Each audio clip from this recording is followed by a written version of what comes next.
तो हम लोग देखे थे लास्ट क्लास में कि किस प्रकार से अंग्रेजों का आगमन हुआ था सिंहभूम में, उसके बाद पलामू में और उसके बाद छोटानागपुर खास में। इन तीनों को हम लोग देख लिए थे। आज हम लोग बेसिकली पढ़ेंगे कि हजारीबाग वाला क्षेत्र में अंग्रेजों का आगमन। हेडिंग लगाइए, हजारीबाग क्षेत्र में अंग्रेजों का आगमन।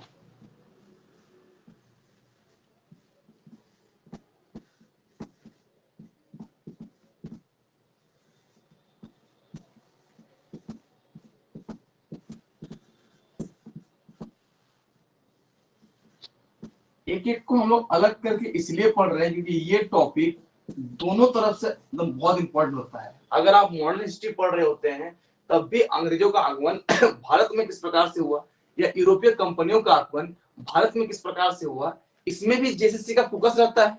और झारखंड में कैसे आगमन हुआ अंग्रेजों का, इसमें भी फोकस रहता है। तो दोनों ही सेक्शन बहुत जरूरी है। तो हजारीबाग क्षेत्र में अंग्रेजों का आगमन। हम लोग देख रहे थे कि जो पटना वाला क्षेत्र था, पटना काउंसिल का एरिया था, वो पलामू को लेकर, वो हमारा छोटानागपुर खास को लेकर बहुत ज्यादा एग्रेसिव था। वहां पे अपना हथियार जमाने का या अधिकार करने का सक्षम हो रहे थे, कोशिश कर रहे थे। लेकिन जो हजारीबाग वाला क्षेत्र है ये पटना काउंसिल के नजदीक थोड़ा सा कम पड़ता था, पटना काउंसिल के एकदम नजदीक नहीं पड़ रहा था। तो पटना काउंसिल ने खुद ब खुद इसमें कोशिश नहीं की। इसने क्या किया, जो मिदनापुर का एरिया था, क्योंकि अंग्रेजों ने पहले ही मिदनापुर में कब्जा कर लिया था, वहां पर अपना थाना चौकी वगैरह सब कुछ बना कर रखा था। तो मिदनापुर क्षेत्र से इस क्षेत्र को अटैक करने के लिए कहा। तो पहला वर्ड तो यही आता है कि अंग्रेजों के द्वारा यहाँ पर आगमन आया हुआ है। कैसे हुआ, तो मिदनापुर क्षेत्र से हुआ। कौन सा क्षेत्र, मिदनापुर वाला एरिया, मिदनापुर वाला एरिया से हुआ। और मिदनापुर वाला एरिया से कहां हुआ, तो बोलेंगे जंगल महल। जंगल महल बेसिकली संथाल परगना और उससे सटे हुए इलाका को कब्जा करने का आदेश दिया गया मिदनापुर वाले अंग्रेजों के द्वारा। कि मिदनापुर के जो अंग्रेज सिपाही हैं वो लोग कहाँ जाए, जंगल महल में जाए और हजारीबाग में आए और इस पूरे क्षेत्र को अटैक कर लिए। लेकिन इन लोगों को झारखंड के बारे में बहुत ज्यादा जानकारी तो थी नहीं। हम लोग ये भी देखे थे कि 1767 ईस्वी तक अंग्रेजों का झारखंड में कोई प्रभुत्व ही नहीं था। जब कोई प्रभुत्व ही नहीं रहेगा तो झारखंड तो दुर्गम पहाड़ियों, बड़े बड़े ऊंचे ऊंचे पर्वत, इनसे घिरा हुआ था। तो इस पे आसानी से आकर अटैक करना इतना आसान तो था नहीं। लेकिन हम लोगों ने पिछले 2 बार में देखा कि 1767 से 1767 से हम लोग देखें कि सबसे पहले तो सिंहभूम पर अधिकार कर लिया गया।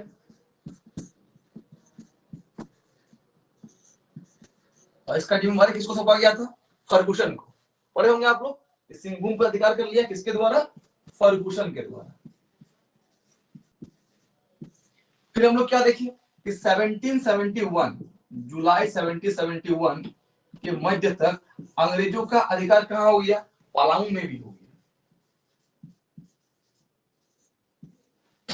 गया था जी, पलामू में। और पलामू का इस अभियान का जिम्मेवारी किसके पास था, captain Jacob Camac. Captain Jacob Camac. सोचिए झारखंड का 2 क्षेत्र जो बहुत ज्यादा दुर्गम एरिया है, दोनों पे कब्जा कर लिया। अब तो अंग्रेजों का क्या होगा, प्रभुत्व बढ़ेगा, लालच बढ़ेगा कि भैया इस दोनों एरिया को जो हम जीत लिए हैं तो अब पूरा झारखंड को क्यों ना जीत ले।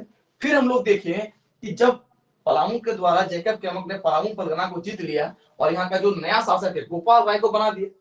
पढ़ाया था आप लोग को, और गोपाल राय को बताया कि भैया आप अंग्रेज के अधीन है और टैक्स दीजिए, है ना। तो इसी दौरान हम लोग देखें कि इसी दौरान 1771 में हमारा जो नागवंश के राजा रहते हैं दर्पनाथ शाह, वो खुद जाते हैं और छोटानागपुर खास को क्या कर देते हैं, अंग्रेजों के सामने समर्पण कर देते हैं। मतलब 1771 में छोटानागपुर खास को भी अंग्रेज के अधीन हो गया। तो लगभग अब बचा कौन को, एक हमारा बचा हजारीबाग रामगढ़ वाला एरिया और दूसरा बचा संथाल परगना वाला एरिया। तो हम लोग को यही दोनों का हिस्ट्री पढ़ना है। और ये भी किसके समक्ष, तो बोलेंगे जैकब कैमक के समक्ष। जैकब कैमक के समक्ष। पूरा आपको याद होगा कि सिंहभूम को जीतने के बाद यहाँ का शासक अंग्रेजों ने किसको बनाया, तो जगन्नाथ धाल को। इसको बाड़ाभूम से लेके आया था। तो छोटानागपुर खास का कौन हो गया, जैकब कैमक। अच्छा, यहाँ गोपाल राय को बना दिया। और छोटनागपुर खास राजा किसको बनाने दिया? दर्पनाथ शाह। दर्पनाथ शाह, दर्पनाथ शाह। ये तो सबसे इंपॉर्टेंट है अभी तक का कि 1767 में सिंहभूम को किसके अधीन किया? फर्गुसन ने जीता। राजा किसको बना दिया? जगन्नाथ झाल। 1771 में पलामू में कौन कब्जा कर लिया? जैकब कमक। राजा किसको बना दिया? गोपाल राय। 1771 में छोटनागपुर खास ने आत्मसमर्पण किया किसके पास? जैकब कमक के पास। राजा कौन बन गया? दर्पनाथ शाह। अब इसके आगे हम लोग पढ़ेंगे हजारीबाग वाला इलाका को लेकर। जब इतने बड़े एरिया का में कब्जा हो गया तो अंग्रेजों का जो डर था कि मराठा लगातार रेड करता था, मराठा का आक्रमण होता था, उसको हमको रोकना है। अब इन लोगों का एक ही टेंडेंसी था कि भैया हम मराठा आक्रमण को किसी भी प्रकार से रोक दें। तो झारखंड का जो लगभग एरिया है वो तो रुक गया। अब केवल एक ही एरिया बचा जहां से उड़ीसा होते हुए मराठा लोग रेड कर सकता है। अब वो एरिया कौन सा है? हमारा संथाल परगना और हमारा हजारीबाग वाला एरिया। इन दोनों ही केवल। तो अंग्रेजों का प्योर टेंडेंसी बन गया कि भैया हम लोग को क्या करना है? इसी एरिया पे अटैक करना है। अब देखिए, शुरू से हम लोग जान रहे हैं कि अंग्रेजों हमेशा फूट डालो और राज करो की नीति पे विश्वास करता है। तो अंग्रेज वेट कर रहा था कि कब इस क्षेत्र में गड़बड़ी उत्पन्न हो तब जाके हम आक्रमण करेंगे। दूसरा रीजन क्या था कि अंग्रेज ये देख रहा था कि इस क्षेत्र में जो हजारीबाग का एरिया है उसमें सबसे शक्तिशाली शासक है रामगढ़ का शासक। नाम क्या है? मुकुंद सिंह। नाम क्या है? मुकुंद सिंह। और अंतिम तक सबसे ज्यादा जो इसको सहना पड़ेगा अंग्रेजों को विरोध मुकुंद सिंह से ही सहना पड़ेगा। अब थोड़ा सा मैप को आप लोग याद कीजिए। झारखंड के मैप में जहां हम आपको एरिया पढ़ाए होंगे हम आपको कुछ ऐसा बताए होंगे कि ये वाला जो एरिया है ये खड़गडिहा राजवंश मान लेते हैं, खड़गडिहा है ना। इसे क्या बना दिए? खड़गडिहा राजवंश। चलिए, पलामू के आसपास ये वाला एरिया जो था उसको कुंडा नाम दिए थे। पलामू अभियान में सहायता किया था कुंडा वाला लोग। ठीक है, ये वाला जो एरिया है ये छोटनागपुर खास का है।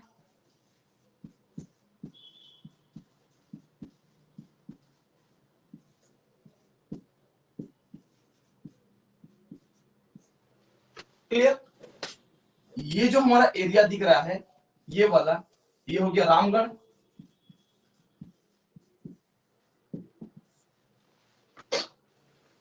नीचे वाला एरिया ये हो गया सिंहभूम वाला।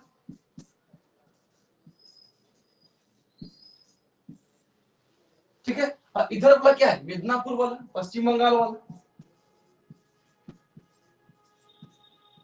अब देखिए, अगल बगल के सभी इलाका में अंग्रेज का अधिकार हो गया। बचा केवल कौन है? रामगढ़, खड़गडिहा, कुंडा। इसमें प्रत्यक्ष नहीं हुआ। तो अंग्रेजों ने कोशिश किया कि एक एक करके सबको हड़पते हैं। तो सबसे पहले हम लोग चर्चा करेंगे कुंडा वाला का कि कुंडा वाला के साथ क्या हुआ था। तो इस पे हम लोग क्या लिखेंगे? पॉइंट डाल के लिखेंगे कि कुंडा का शासक कौन था? धीरज नारायण सिंह। इससे पहले भी इसका नाम आपको बताए हैं। कुंडा का शासक धीरज नारायण सिंह। अरे यही आदमी है जो सहायता किया था अंग्रेज को, याद होगा, पलामू अभियान में। धीरज नारायण सिंह, कुंडा का शासक धीरज नारायण सिंह। क्या लिखेंगे कि इन्होंने कैप्टन जैकब कैमक को, इन्होंने कैप्टन जैकब कैमक को, इन्होंने कैप्टन जैकब कैमक को पलामू विजय अभियान में सहायता की थी। पलामू विजय अभियान में सहायता की थी। इसी कारण कुंडा के क्षेत्र को लंबे समय तक कर मुक्त रखा गया था। सवाल पूछेगा कि अंग्रेजों ने झारखंड के किस क्षेत्र को लंबे समय तक कर मुक्त रखा था? तो क्या कहिएगा? धीरज नारायण सिंह। याद रहेगा आपको, धीरज नारायण सिंह। ये वर्ड पहले लिख लिए आप लोग। चलिए अब आगे बढ़ेंगे हम लोग। ये हो गया कुंडा के बारे में। अब नेक्स्ट डालेंगे खड़गडिहा। नेक्स्ट लिख लेते हैं खड़गडिहा। छोटा छोटा है, इसको पहले देख लेंगे, फिर हम लोग आएंगे रामगढ़ का पूरा कहानी के बारे में। खड़गडिहा राजवंश के साथ आपको हम पढ़ाए थे कि खड़गडिहा और छह इन दोनों का लगातार विवाद चल रहा था। आप पढ़े होंगे कि कामगर खां आते हैं और कामगर खां के बाद अकबर खां आते हैं। तो जब तक कामगर खां जिंदा थे तब तक खड़गडिया को कब्जे में लेकर रखा, फिर खड़गडिया का शासक उसको वापस ले लेता है और फिर कौन आता है, अकबर खां। जैसे अकबर खां आता है ये फिर से क्या होता है, खड़गडिया पे चढ़ाई करेगा और खड़गडिया को अपने अधीन कर लेगा। कौन, अकबर खां। पढ़ा चुके हैं पहले ही सारा नाम। खड़गडिया और क्षय के साथ क्या संबंध था उस क्लास में आपको बताए थे कि किस प्रकार से कामगर खां के बाद अकबर खां आता है, इधर शिव नारायण सिंह, गरी नारायण सिंह, ये लोग सब आता है, ग्रीवर नारायण सिंह आते हैं ना जी, बताए होंगे कि खड़गडिया में कौन आता है, ग्रीवर नारायण, वैर नारायण, और इधर क्षय में कौन आता है, कामगर खां, अकबर खां। तो अकबर खां क्या करता है, जो कि कामगर खां का पुत्र है, ये अकबर खां खड़गडिया पर फिर से आक्रमण करता है और खड़गडिया को अपने अधीन कर लेता है। जैसे खड़गडिया को अपने अधीन करेगा वैसे ही गिरवर नारायण जो कि खड़गडिया का शासक रहेगा वो अंग्रेजों से जा मिलेगा। अंग्रेज तो ऐसी मौका का तलाश में रहता है कि कैसे आंतरिक कलह हो, आपस में फूट पड़े, हम पे अधिकार हो जाएगा। तुरंत अंग्रेज निकल के आता है और अकबर खां पर चढ़ाई करता है और पूरा खड़गडिया को अपने अधीन कर लेता है। कहता है कि आप भी शासक रहिए, जो गिरवर नारायण है उसको भी शासक रहने दीजिए, पर दोनों क्या कीजिएगा, हमारे अधीन रहिए। इसमें हम लोग क्या लिखेंगे, लिखिए पॉइंट 2 लेके लिखिए खड़गडिया के बारे में। देखिए कामगर खां का पुत्र, कामगर खां का पुत्र, अच्छा कहीं कहीं पर अली अकबर खां लिखा हुआ रहता है, तो दोनों लिखिए, कामगर खां का पुत्र अकबर खां या अली अकबर खां के द्वारा, अली अकबर खां के द्वारा, कामगर खां का पुत्र अकबर खां या अली अकबर खां के द्वारा खड़गडिया क्षेत्र पर, खड़गडिया क्षेत्र पर अधिकार कर लिया जाता है या कब्जा जमा लिया जाता है, जिस कारण खड़गडिया के शासक, जिस कारण खड़गडिया के शासक, जिस कारण खड़गडिया के शासक गिरवर नारायण, जिस कारण खड़गडिया के शासक गिरवर नारायण अंग्रेजों से जा मिलता है, अंग्रेजों से जा मिलता है एवं एवं एवं अंग्रेज के द्वारा इस बात के लिए खड़गडिया पर आक्रमण कर पूरे खड़गडिया को पटना काउंसिल के अधीन कर लिया जाता है, पटना काउंसिल के अधीन कर लिया जाता है।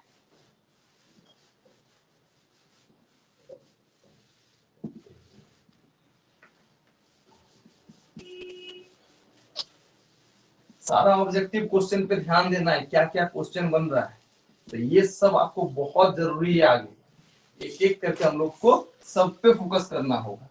अब देखिए, अब ये सवाल आता है कि रामगढ़ कब्जा, छोटनागपुर खास कब्जा, कुंडा कब्जा, खड़गडिया कब्जा, खाली बचा रामगढ़, खाली बचा कौन, रामगढ़।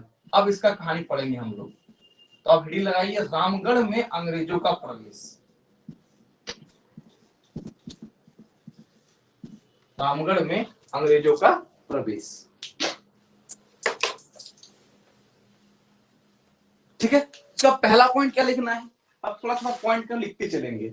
अब अंग्रेजों का रामगढ़ को जीतना बहुत जरूरी था, लेकिन ये वेट कर रहा था, क्योंकि रामगढ़ के जो मुकुंद सिंह है उस समय तत्काल के सबसे ग्रेट शासक थे।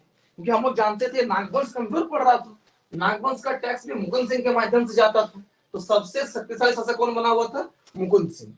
तो अंग्रेजों को मुकुंद सिंह को हराना बहुत जरूरी था। इसके पीछे कई सारे रीजन है। पहला रीजन आपको पढ़ाए होंगे कि जिस समय पलामू अभियान हुआ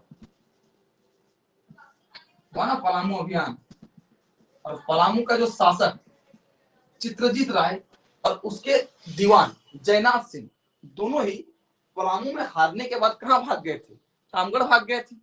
ये हम पढ़ाए थे आपको कि पलामू अभियान में पलामू के शासक कौन है, चित्रजीत राय, चित्रजीत राय। और इसका दीवान कौन था? सियानाथ सिंह, जयनाथ सिंह, सॉरी जयनाथ सिंह। ये दोनों ही युद्ध में हारने के बाद शरण लेने कहाँ चले गए? रामगढ़ चले गए। तो देखिए, एक तो अंग्रेजों के जो खिलाफ है उसको मुकुंद सिंह रामगढ़ शासक शरण दे रहा है। पहला पॉइंट तो ये है, अंग्रेजों को ये इशू है। अब जब पूरा पलामू वाला एरिया में अंग्रेजों का अधिकार हो गया है तो अंग्रेज लोग ये भी तो कोशिश करेगा कि भैया अलग अलग जो एरिया होगा, पलामू का एरिया, छोटनागपुर खास का एरिया, यहाँ से हम लोग टैक्स वसूले। तो पहला पॉइंट तो ये हो गया। दूसरा पॉइंट क्या है कि अब हमारा जो छोटनागपुर खास का एरिया है वो रामगढ़ का मित्र बन गया था।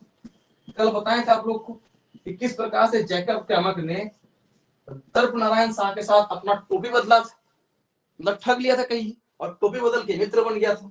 तो अब तो छोटनागपुर खास के आदमी भी क्या चाहते हैं कि भाई हम टैक्स किसको देंगे? नागवंश का सीधा टैक्स कहाँ जाएगा? अंग्रेजों के पास जाएगा। कल ही भी बताए थे कि लेटर लिख के अनुग्रह किया कि हमारा टैक्स रामगढ़ राजा के मार्फत से ना जाए। और ये जो मुकुंद सिंह है कभी कभी इस बहाने छोटनागपुर पे भी आक्रमण कर रहा था, मतलब इसका भी रोष लगा हुआ था, इसका भी रोष चढ़ा हुआ था कि भैया कभी आक्रमण करे तो हम तुरंत तुरंत सपोर्ट करेंगे। और क्या रीजन था कि जो छह का जमींदार हुआ, छह का जमींदार कौन हो जाएगा? अली अकबर खां या अकबर खां, वो भी हार गया, वो भी तो सपोर्ट में आ गया क्योंकि भैया आत्मसमर्पण कर दिया था। मतलब छह का जमींदार ये भी अंग्रेजों के मतलब सपोर्ट में।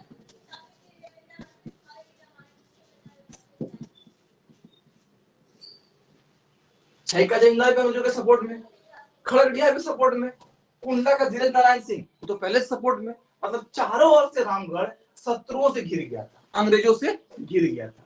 अब कोई चारा नहीं था और अंग्रेज वेट कर रहे थे कि कभी ना कभी अगर गलती से भी मुकुंद सिंह का थोड़ा सा कमजोर होता है, अपना सत्ता थोड़ा सा कमजोर होता है, तभी हम लोग आक्रमण करेंगे। तो देखिए मुकुंद सिंह कमजोर पड़ रहा है कि उसका अलायंस जो है खड़गड़िया, कुंडा, छोटनागपुर खास, छह, सबसे क्या हो रहा है? खराब हो रहा है।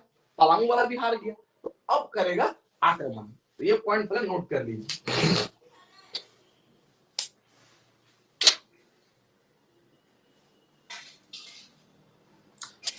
हो गया। अब देखते हैं हम लोग कि आक्रमण प्रारंभ कैसे हुआ। आक्रमण प्रारंभ हुआ कैसे, किस प्रकार से आक्रमण प्रारंभ हुआ? सबसे पहले ये नहीं कि डायरेक्ट आक्रमण करने पहुंच गया। देखिए अब इस पॉइंट पे ध्यान देना है कि अचानक से ये नहीं कि एक दिन उठा सुबह और बोला कि चलो आज मुकुंद सिंह पर आक्रमण करते हैं, ऐसा कुछ नहीं हुआ था। क्योंकि अंग्रेज को हम पहले से बताएं कि अंग्रेज लोग का भारत पे या पूरे वर्ल्ड में इतने शायद 53 54 कंट्री को अपना जो उपनिवेश बनाया था, डोमिनेंट कंट्री बनाया था, इसके पीछे सबका बड़ा रीजन था स्ट्रेटेजी। और कहता भी है अगर आपका स्ट्रेटेजी अच्छा है, अगर आप अच्छा स्ट्रेटेजी बना चुके हैं किसी भी काम को करने के लिए, तो आपका आधा काम हो चुका है। हार्ड वर्क इज डन, आधा काम आपका हो चुका है। तो अंग्रेज ने सबसे पहले रामगढ़ के नजदीक वाला इलाका जो छोटनागपुर का सटा हुआ था, पलामू कुंडा सटा हुआ था, उस पर जाकर अपना अधीनस्थ करना स्वीकार किया। मतलब वो धीरे धीरे कहां घुसते गए? रामगढ़ के इलाका में, एकदम छोटनागपुर खास पलामू का निकटवर्ती इलाका में। कहा जाता है कि अंग्रेज मुकुंद सिंह से लगभग जितना इलाका हड़प लिए, जितना इलाके पे अधिकार कर लिए जबरदस्ती, क्योंकि छोटनागपुर खास से या कुंडा से या खड़गड़िया सटा हुआ था, उसका लगभग जो इनकम था वो सालाना 8,300, ठीक है, 8,300। और टोटल 8,300 तो मालगाड़ी के रूप में आएगा, लेकिन अब टोटल इनकम कहा जाए कि अभी अधीनस्थ कर लेगा, तो अधीनस्थ कर लेगा तो केवल मालगुजारी नहीं, टोटल इनकम, तो टोटल इनकम में एक जीरो और बढ़ा दीजिए, 83,000 रुपए। इसमें सेना का भी खर्चा आएगा, सब कुछ आ जाएगा। मतलब अगर मालगुजारी लिया जाता तो कोई भी उसको 8300 रुपया देता, और टोटल इनकम कितना होगा? 83,000। इतने एरिया को, यानी इतना रामगढ़ का एरिया को अंग्रेजों ने पहले अपने अधीनस्थ किया, क्योंकि छोटनागपुर खास और पलामू के निकटवर्ती थे। तो ये पॉइंट को नोट डाउन करेंगे। क्या पॉइंट को लिखेंगे कि अंग्रेजों के द्वारा सबसे पहले रामगढ़ का उन इलाकों पर, रामगढ़ के उन इलाकों पर अधिकार किया गया जो छोटनागपुर खास छोटनागपुर खास, खड़गडीहा, पलामू, पलामू के निकटवर्ती थे, पलामू के निकटवर्ती थे, मतलब सामने वाला एरिया। कल भी हम बताए थे कि कभी भी ओपनिवेशन कंट्री ये नहीं कि अचानक से बहुत दूर चले जाएंगे, एक एरिया दूसरे एरिया फिर तीसरे एरिया, ये सिस्टम से चलेगा। और फिर हमने क्या लिखेंगे कि इन पूरे क्षेत्र का, जिस क्षेत्र को अंग्रेजों ने हथिया लिया, अपने कब्जे में कर लिया, इस पूरे क्षेत्र का इनकम, वार्षिक आय 83,000 रुपए, अंडरलाइन करके रखेंगे, कितने रुपए थी? 83,000 रुपए।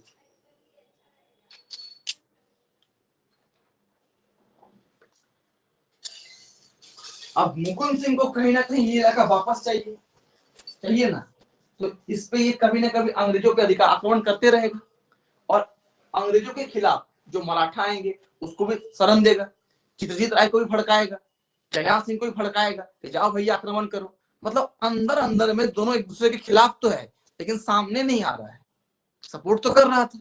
और अंग्रेज तब तक आक्रमण नहीं कर सकता है जब तक वो डायरेक्टली सपोर्ट करे, तब तक उसको रुकना पड़ेगा ना। हाँ भैया आप सुने हैं कि मेरे बारे में कुछ बोल रहा था, लेकिन डायरेक्टली नहीं ना बोला था, तो क्या करना पड़ता है, जो बोला तो उसको ले आना पड़ता है कि नहीं तुम पूरा वो सामने वाला बोला था कि नहीं बोला था।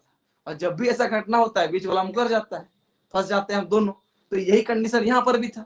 तो अंग्रेज इसी चीज का वेट कर रहा था कि भैया जब पूरी तरह से हमको पता चलेगा कि रामगढ़ राजा खिलाफ जा रहा है तभी हम जाएंगे। अब इन एरिया में जब रामगढ़ राजा आक्रमण करने लगा तो अंग्रेजों ने उल्टा इसको कहा कि भैया आप मेरे एरिया में घुस रहे हैं, मतलब चाइना वाला पॉलिसी। चाइना क्या करता है, ये काम करता है ना, पहले एरिया को हड़प लेता है और जब छुड़ाने जाओ तो उल्टा हल्ला करेगा कि नहीं आप ही मेरे एरिया में आ रहे हैं। कहानी आप लोगों को सुनाए होंगे चाइना का कि 100 रुपया आपको उधार दिया, जब आप मांगने जाइएगा तो कहा कि मेरा 1000 रुपया वापस लौटाओ। तो आप विवाद किस पे चढ़ाइएगा कि 1000 रुपया जो वापस लौटाना है उसको लेकर 100 रुपया आप भूल गए। अंग्रेज का भी यही टेंडेंसी था। तो भैया मुकुंद सिंह जब आक्रमण किया इस एरिया पे टैक्स लेने गया तो मुकुंद सिंह ने अंग्रेजों ने मुकुंद सिंह को कहा कि भैया आप मेरे इलाके में आ रहे हैं, ये गलत बात है। अब आपको क्या होना पड़ेगा, पटना काउंसिल के अधीन होना पड़ेगा। और डेट डालिएगा 16 सितंबर 1771। नेक्स्ट लाइन लिखते चलिएगा, 16 सितंबर 1771, 1771। पटना काउंसिल ने कलकत्ता स्थित प्रेसिडेंट गवर्नर जॉन, ठीक है, गवर्नर जॉन लिख देते हैं कि पटना काउंसिल ने, कौन सा काउंसिल, पटना काउंसिल, कहां के गवर्नर, तो पटना काउंसिल ने एक लेटर भेजा 16 सितंबर 1771 में, कहां पे, तो बोलेगा गवर्नर जॉन के पास, कलकत्ता, कलकत्ता के गवर्नर के पास, ठीक है, कलकत्ता के गवर्नर के पास। नाम भी लिख दीजिएगा, याद है अच्छा रहेगा, जॉन कार्टियर, जॉन कार्टियर।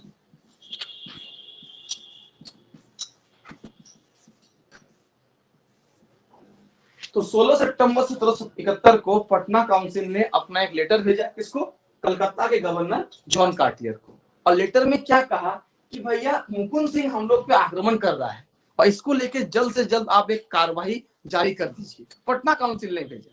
जब पटना काउंसिल का ये लेटर भेज पहुंचा जॉन कार्टियर के पास तो अंग्रेज लोग इसी का वेट कर रहे थे कुछ ऐसा हो।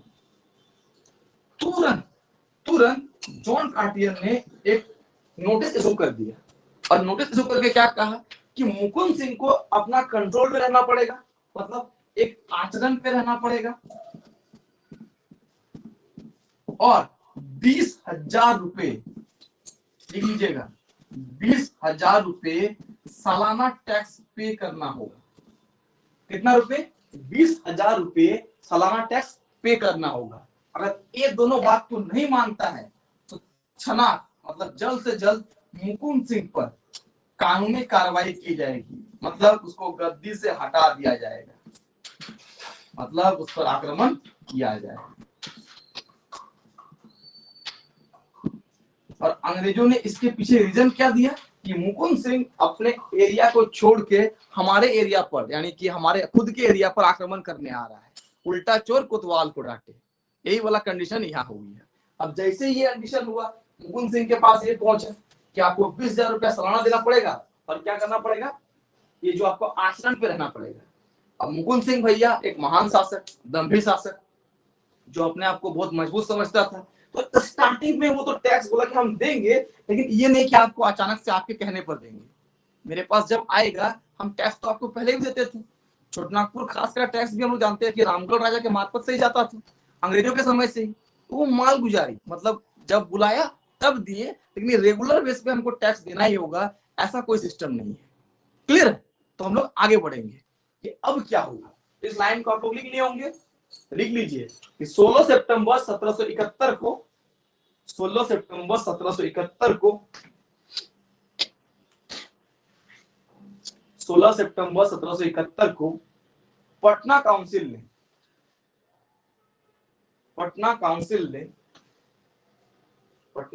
ने कलकत्ता के गवर्नर जॉन कार्टियर को पत्र लिखकर यह कहा कि मुकुंद सिंह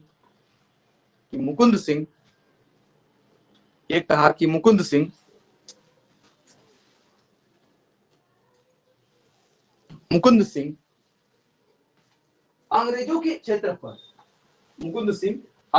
क्षेत्र पर मनमाने तरीके से आक्रमण करते हैं,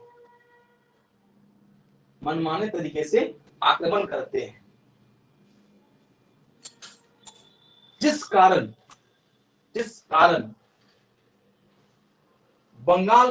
कलकत्ता के गवर्नर जॉन कार्टर ने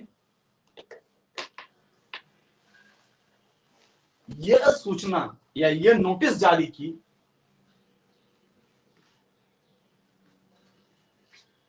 कि मुकुंद सिंह को 20,000 रुपए सालाना कर एवं ठीक से आचरण करना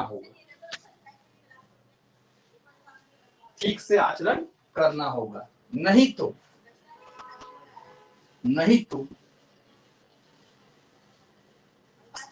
इन पर कानूनी कार्रवाई की जाएगी।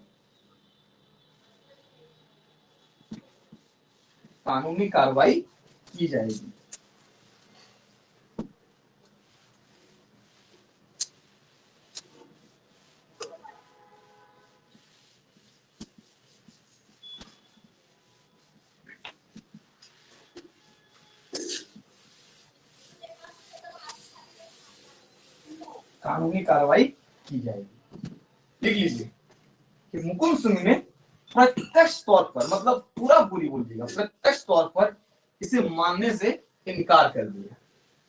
या प्रत्यक्ष तौर पे तो हम नहीं मानेंगे, हम खुद अपना क्षेत्र का राजा है, आपको कहिएगा, हमको आप सहायता कीजिएगा, आपको हम टैक्स देंगे। इसका मतलब ये नहीं कि आप जितना कहे उतना देना है, हर बार देना है, ऐसा कुछ नहीं।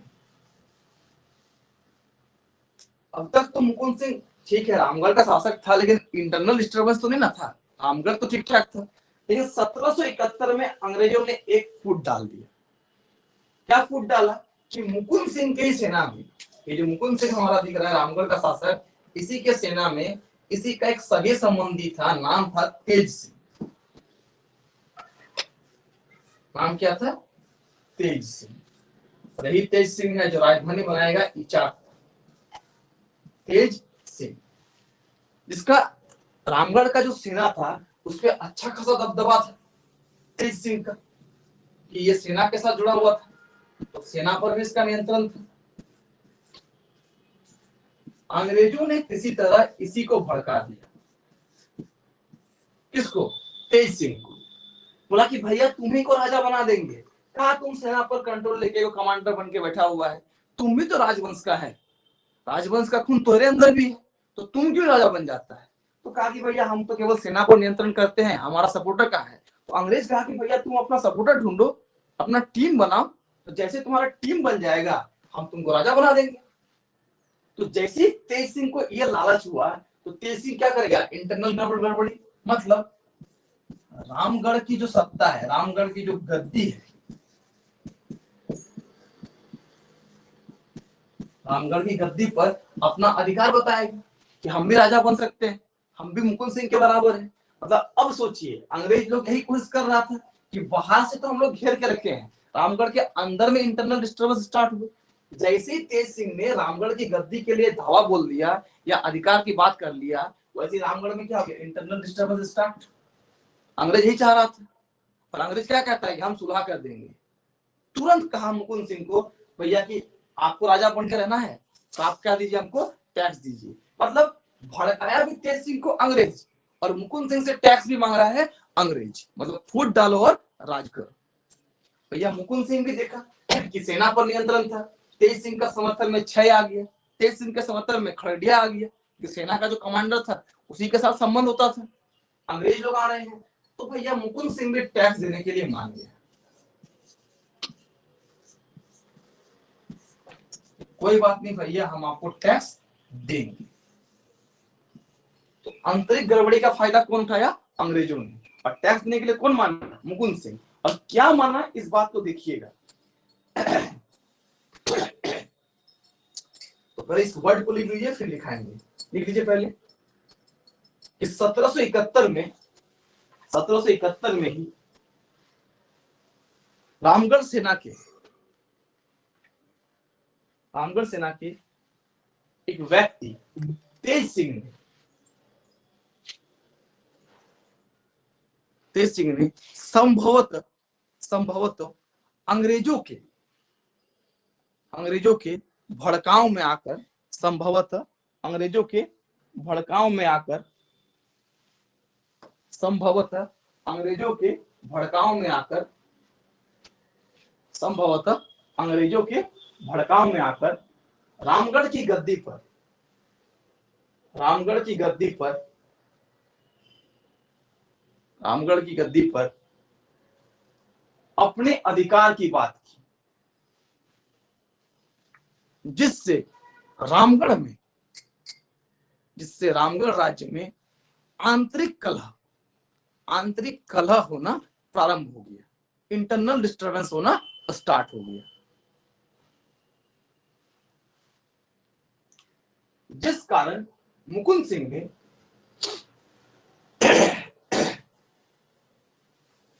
जिस कारण मुकुंद सिंह ने टैक्स देने को स्वीकार कर लिया, अंग्रेजों को टैक्स देना स्वीकार कर लिया।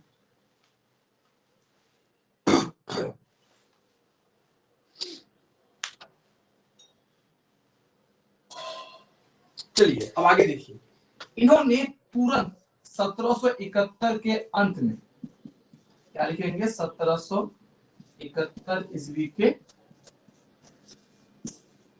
अंत में अपना वकील, वकील मतलब वही बताए हैं, काला कोट पहनने वाला वकील नहीं, उस समय एक पोस्ट होता था, जैसे अकबर के समय कौन था, बैरम खान था ना, उसका वकील था, उसको देखभाल करने वाला। वैसे मुकुंद सिंह का वकील कौन था, ठाकुर रामचंद्र सिंह।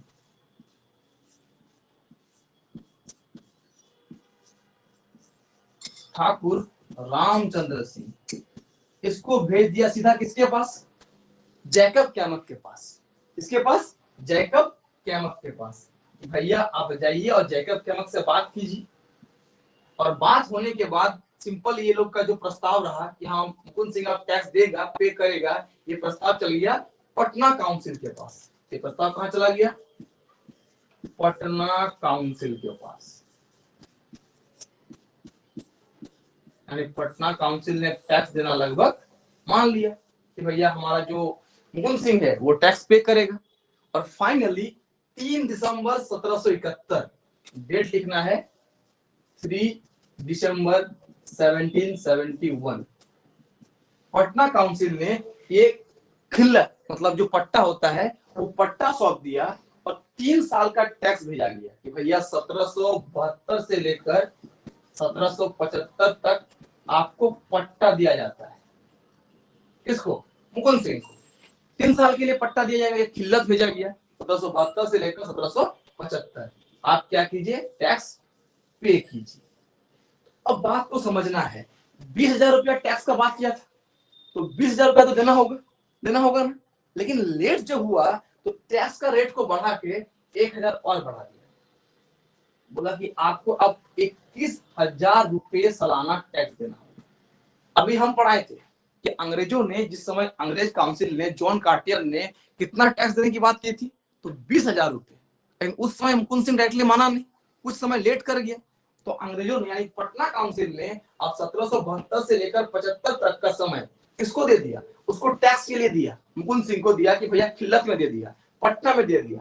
लेकिन अब सालाना टैक्स कितना कर दिया, 21,000 रुपये सालाना कर दिया, 21,000 रुपये सालाना कर दिया, ठीक है।